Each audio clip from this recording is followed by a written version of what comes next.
Halo, assalamualaikum semuanya. Jumpa lagi dengan channel Itawari Story. Kali ini kita akan berbagi kisah ya, cerita tentang cinta beda agama. Bagaimana kisahnya? Sebelum itu, klik subscribe dulu ya, agar kami semangat berkarya. Dan nyalakan lonceng notifikasinya juga ya. Kalau sudah subscribe, mari kita mulai. 1, 2, 3.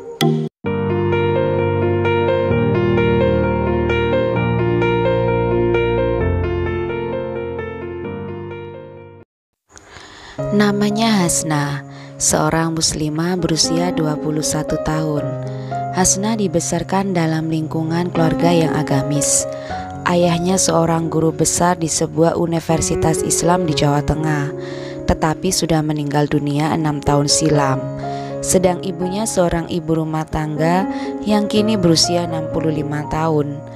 Ayah dari ibunya adalah salah satu pendiri pondok pesantren di Jawa Tengah yang sudah meninggal 15 tahun yang lalu. Hasna mempunyai seorang kakak laki-laki yang bernama Ali, berusia 34 tahun, dan sudah menikah dengan seorang perempuan yang bernama Nisa, 32 tahun saat itu.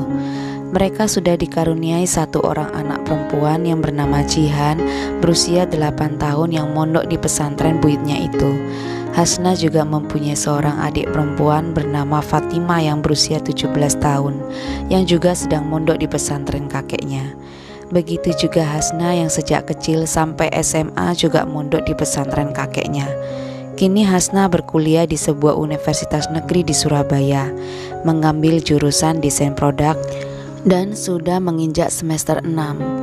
Di Surabaya, Hasna ngekos bersama dua sahabatnya, Farah dan Ajeng. Hasna aktif dalam organisasi Islam di kampusnya.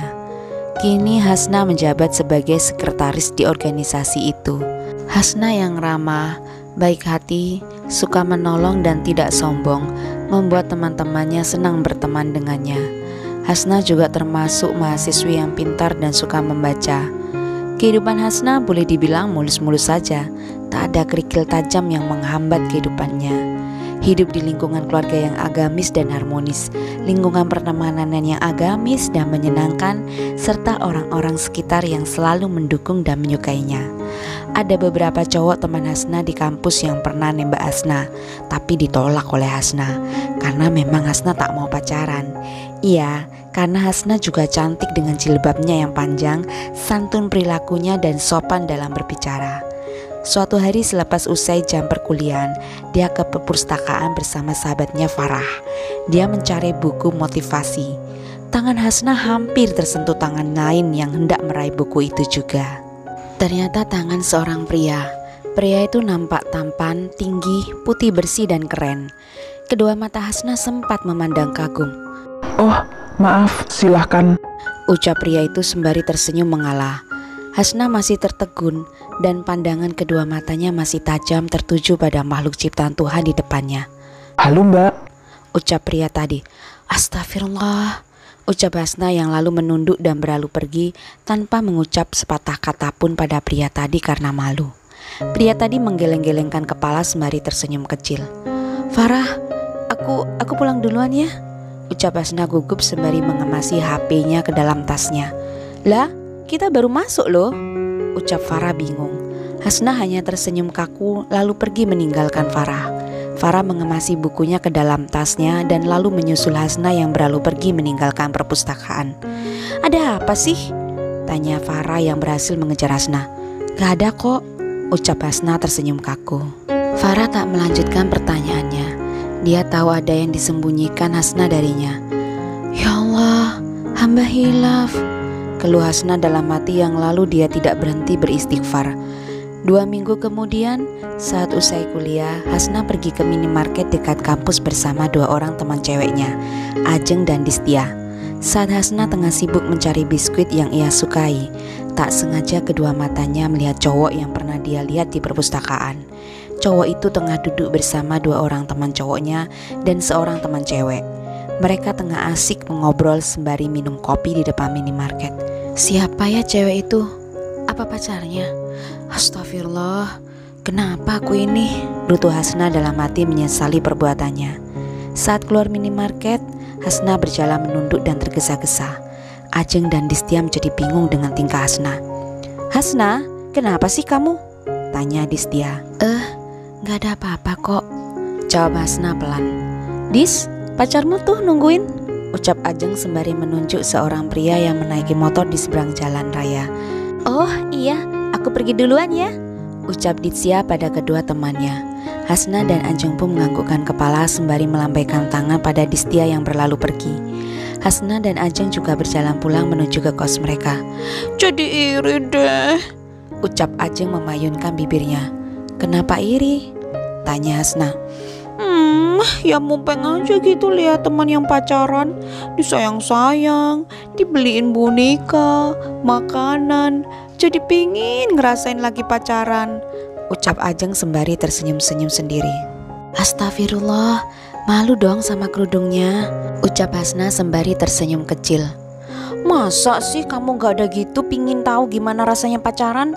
Secara kamu aja dari kita bertiga yang gak pernah pacaran," tanya Ajeng penasaran. Hasna menggeleng-gelengkan kepala sembari tersenyum. "Kamu gak pernah gitu naksir cowok?" tanya Ajeng penasaran. Hasna kembali menggeleng-gelengkan kepalanya. "Masa sih? Aku aja bolak-balik naksir, bolak-balik ditembak cowok.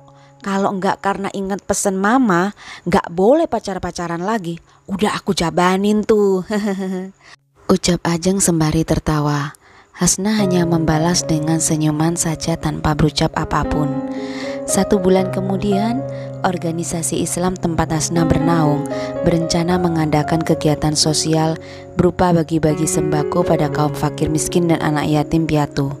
Ternyata organisasi itu bekerja sama dengan organisasi pencinta alam di kampus Hasna. Saat rapat panitia, Hasna melihat cowok itu. Iya, cowok yang pernah ia lihat di perpustakaan. Hasna segera menyadarkan dirinya sendiri karena dia tahu tak boleh begini, menyukai seorang cowok yang ternyata sudah punya pacar dan lagi pula dia tak ingin berpacaran. Hasna hanya mau menerima pria soleh yang menghibahnya kelak di hadapan ibu dan kakaknya setelah dia lulus kuliah. Ternyata cowok tersebut ketua pencinta alam. Dia cukup tegas, bijaksana dan ramah. Dari rapat itu Hasna baru mengetahui namanya. Mereka memanggilnya Kevin.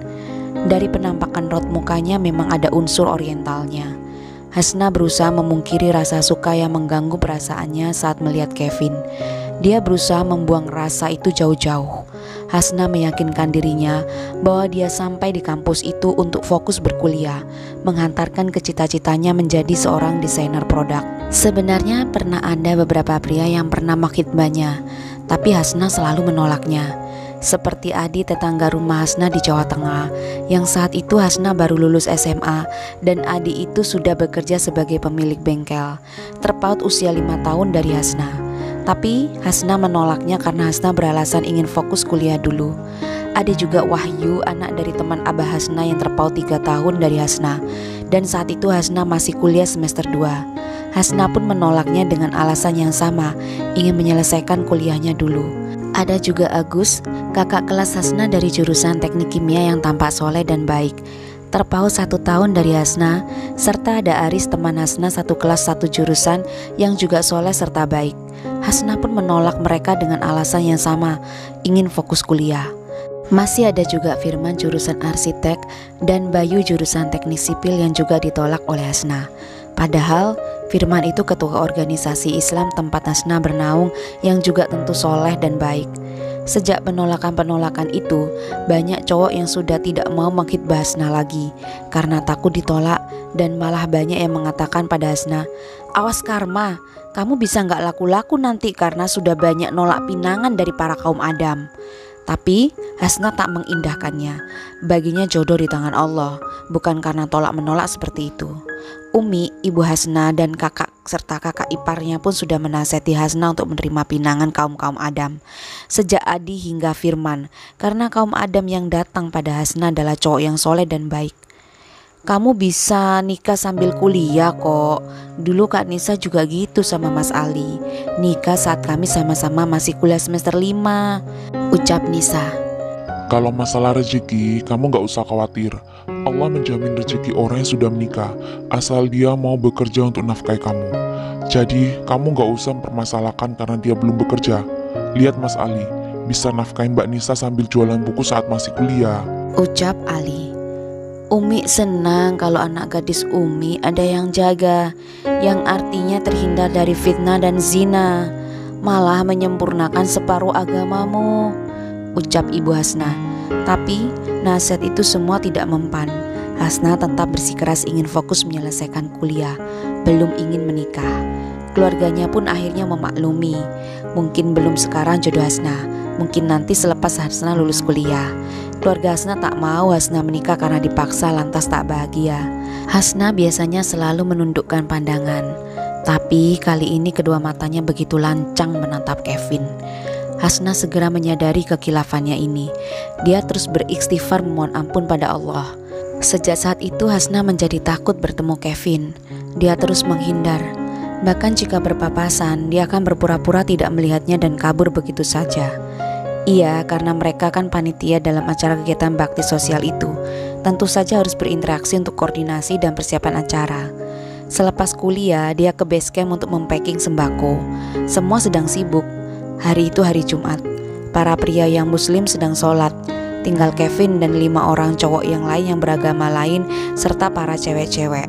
Berasnya habis nih, kita ambil ke gudang yuk, ajak Hasna pada Lydia, teman Hasna di organisasi Islam. Lydia, ikut aku yuk beli tas punbon buat bungkusnya, ajak Karina yang juga organisasi Islam kampus itu. Tapi aku ambil beras dulu. Wah, keburu rame pulang sholat Jumatan loh. Aku gak mau barengan sama cowok-cowok, ucap Karina agak kesal. Udah, berangkat aja Lid, ucap Hasna sembari tersenyum kecil. Hasna hendak meminta tolong pada teman perempuan yang lain, tapi mereka semua sedang sibuk. Karena sungkan, Hasna pergi ke gudang sebelah sendirian, mengambil beras 25 kg. Ketika memasuki gudang, beras ditumpuk sedemikian rupa, di mana beras 25 kilo ditumpuk 10 karung, lalu di atasnya ada tumpukan kardus gula dan minyak goreng. Semua ditaruh berjajar seperti itu. Ya memang karena gudang itu kecil. Jangankan untuk mengangkat beras itu, mengambilnya saja sudah merepotkan. Tapi Hasna meyakinkan dirinya bahwa dia mampu mengambilnya. Hasna mengambil bangku untuk menurunkan kardus minyak dan gula. Karena masih tak sampai, dia menjinjitkan kakinya di atas bangku itu. Teriak Hasna yang terkejut karena tubuhnya kehilangan keseimbangan dan hampir terjatuh. Untung saja ada seseorang yang menahan tubuhnya sehingga dia tidak terjatuh ke lantai dan kepalanya bisa terbentur benda di sekitarnya. Orang tersebut mengembalikan tubuh Hasna ke atas kursi. Hasna menoleh ke belakang. Ternyata itu Kevin. Kevin tak membantu Hasna turun dari kursi atau mengangkat tubuh Hasna, karena dia tahu wanita seperti Hasna dengan jilbab yang panjang takkan mau disentuh tubuhnya. Kevin melakukannya tadi karena terpaksa, agar Hasna tidak terluka atau justru malah berakibat fatal. Terima kasih, ucap Hasna gugup yang lantas turun dari kursi dan menundukkan pandangannya serta berlalu pergi keluar dari gudang. Hasna berjalan cepat memasuki base camp. Mukamu kok merah? Tanya Ajeng. Hah? Saut Hasna terkejut sembari kedua telapak tangannya memegang mukanya. Dari mana? Tanya Ajeng lagi. Ambil beras tadi ke gudang, ucap Hasna gugup dan menunduk. Hah? Berat loh. Aku tadi udah minta tolong Kevin kok, saut Dian anak pecinta alam. Yang lalu Kevin datang sambil mengangkat beras itu di punggungnya. Waduh, apaku yang perkasa, sarangnya. Ucap Bianca anak pencinta alam sembari memberikan tanda love ala Korea dengan jarinya. Hasna melihat Bianca. Hasna jadi teringat jika cewek yang pernah dia lihat di depan minimarket bersama dengan Kevin adalah Bianca. Berarti memang mereka pacaran ya? Tanya Hasna dalam hati. Ya Allah, mikir apa aku ini? Sungguh gila, cowok pacaran. Gerutu Hasna dalam hati sembari tertawa kaku. Hasna berusaha mengabaikan semua dan meluruskan niat bahwa dia di sana untuk kegiatan bakti sosial. Sejak saat itu, hati dan iman Hasna seperti sedang bertarung hebat. Iya, karena hampir setiap hari usai kuliah, panitia bakti sosial itu berkumpul, mengingat seminggu lagi kegiatan akan diadakan. Malam hari itu saat di kos, saat Ajeng, Farah, Hasna, dan Naya makan bareng sembari ngobrol dan bercanda. Cowok Kak Naya kan anak mesin ya? Tanya Ajeng pada kakak kosnya itu. Iya, kenapa Jeng? Tanya Naya. Enggak. Kira-kira cowok Kak Naya kenal Kevin enggak?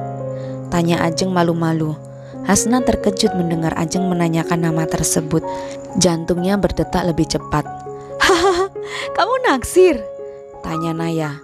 Ah, enggak kok, jawab Ajeng gugup melihat Farah yang melotot padanya. Sedang Hasna hanya menunduk dan terdiam. Ah, masa sih nggak naksir? Kalau nggak naksir ngapain tanya Naya sembari tersenyum. Lah, menurut kalian mau diupdate seminggu sekali atau seminggu 2 kali nih ceritanya? Silahkan komentar di kolom bawah ya.